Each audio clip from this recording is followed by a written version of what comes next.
Hi Cancer! Kumusta po kayong lahat? So yan Cancer, maraming salamat po sa walang sawang pagsubaybay sa ating pong mga reading. And kung ikaw ay bago pa lang sa ating channel, mag-subscribe na po kayo. Then i-click mo na rin yung ating notification bell para lagi kang updated sa ating mga bagong upload. By the way guys, sa mga interested pala sa ating private reading, nasa description box below lang po yung link ng aking Facebook. Message nyo lang ako. Or kung hindi nyo guys mahanap yung description box, pwede nyo ako guys i-direct message na lang. Ito rin po yung pangalan ng aking Facebook at ng aking page. Ayan, ganyan din po yung profile picture. Message lang po kayo, okay? Tingnan natin. Cancer, Sun, Moon, Rising, and Venus sign. Ano ba yung ganap sa inyo? Cancer, Sun, Moon, Rising, and Venus sign. So, nagpi-flip to. Meron tayong Five of Swords. Pinipilit lumaban. Pinipilit nyong protektahan yung energy mo. Nakikita ko na parang hindi yung parang patanga-tanga lang. I mean, hindi yung parang wala kang ginagawa. Nakikita ko sa inyo guys, sa kahit anong paraan gusto mo makasurvive. So parang nasa survival situation ka ngayon guys. Sa nakikita ko parang ang daming pinagdadaanan ng mga cancer dito. Hirap kang i-overcome to. So nakikita ko parang yes, wala namang parang magiging hadlang. Hindi mo sila iniisip na parang magiging hadlang sa inyo. Ang nakikita ko nga dito guys is parang iniisip nyo pa na ito yung nagiging motivation mo, yung mga taong nagiging hadlang or humihila sa inyo pababa. Parang ang daming kumakalaban sa mga cancer. Or pwede guys kakompetensya to pagdating sa business, pwede sa trabaho, baka may taong parang kinokompetensya ka. So, ganon. Tignan natin.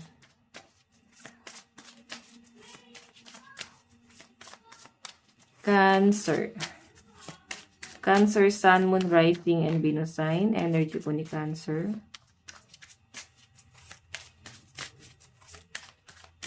Meron tayong Four of Cups.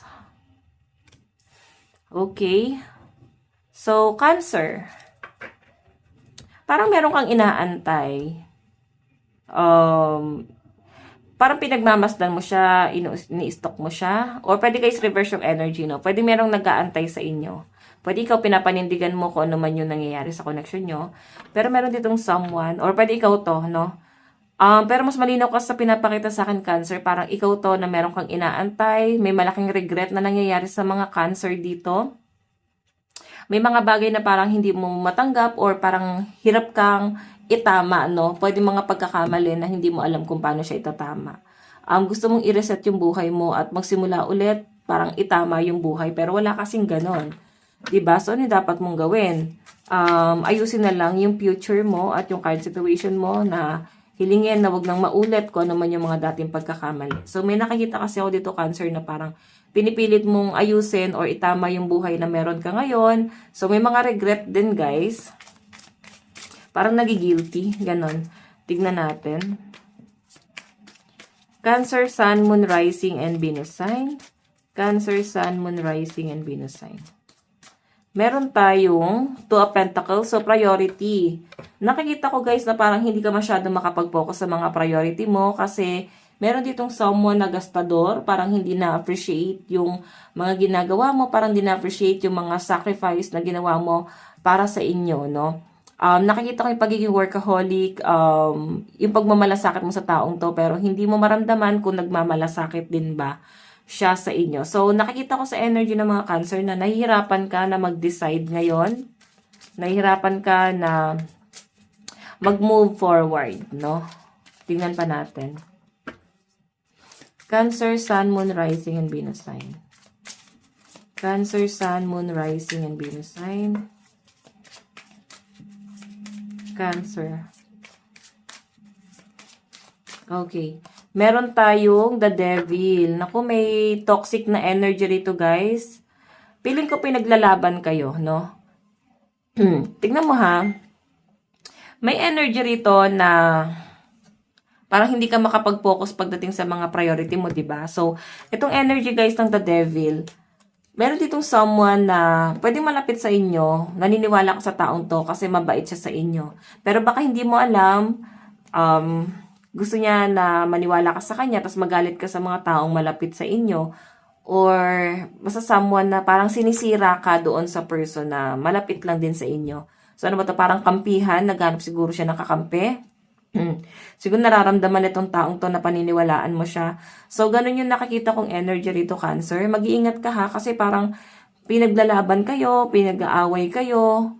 Medyo manipulative itong energy na to. And yung bottom of the deck natin, guys, is family. Ayan, pwedeng family problem to. Baka meron ka pinagdadaanan sa pamilya mo na parang may pagtatalo-talo, may pag-aaway-away.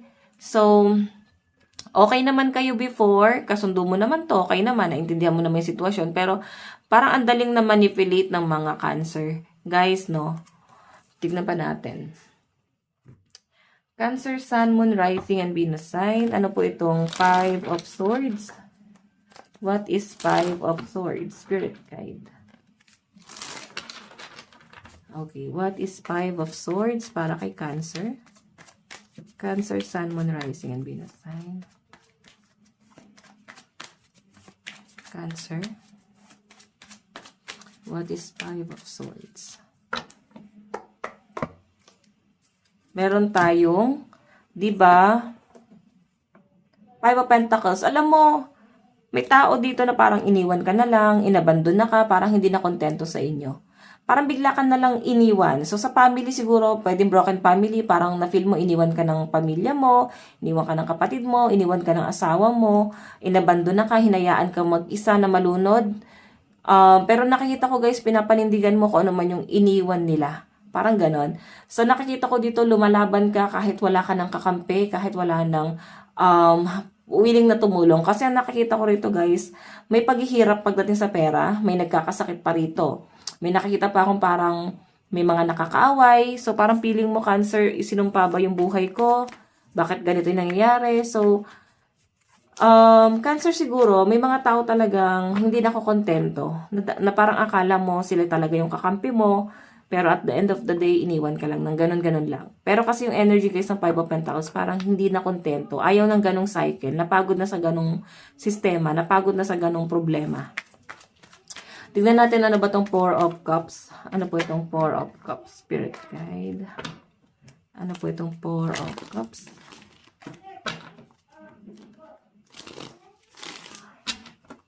Ano po itong 4 of Cups?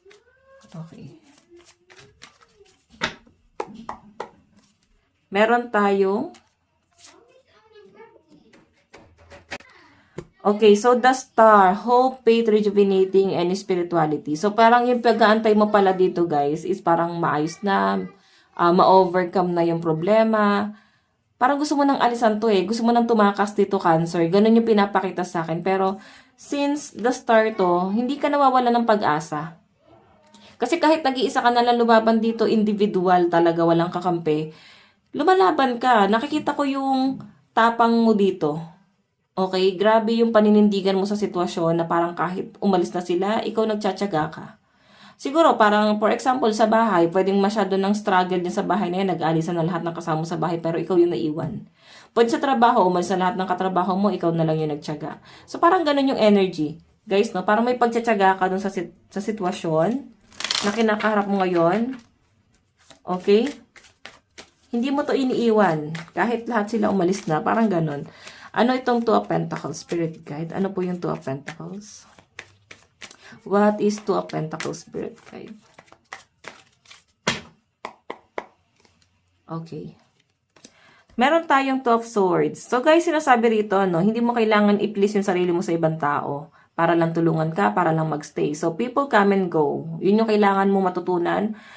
Hindi natin makokontrol kung sino yung mag-i-stay sa atin, kung sino yung aalis, no? Ang laki ng disappointment mo dito. Priority kasi, guys.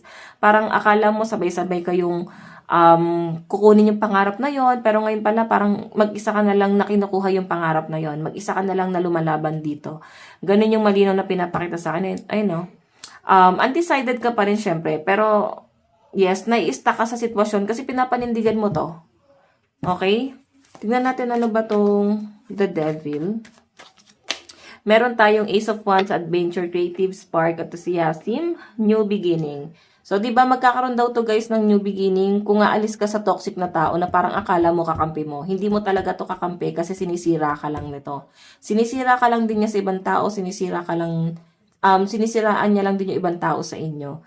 So, manipulative to guys eh. Kung hindi mo yan nahayaan na lumipad mag-isa guys, hindi yan matututo. Parang ikaw kasi tinolerate mo to, inalagaan mo, iningatan mo, ano ba, pwedeng kapatid mo to, malapit sa inyo, kaibigan mo. Pag hindi mo yan hinayaan na matuto doon sa problemang ginawa niya guys, ano mangyayari? 'Di ba? Wala naman mangyayari sa buhay niya.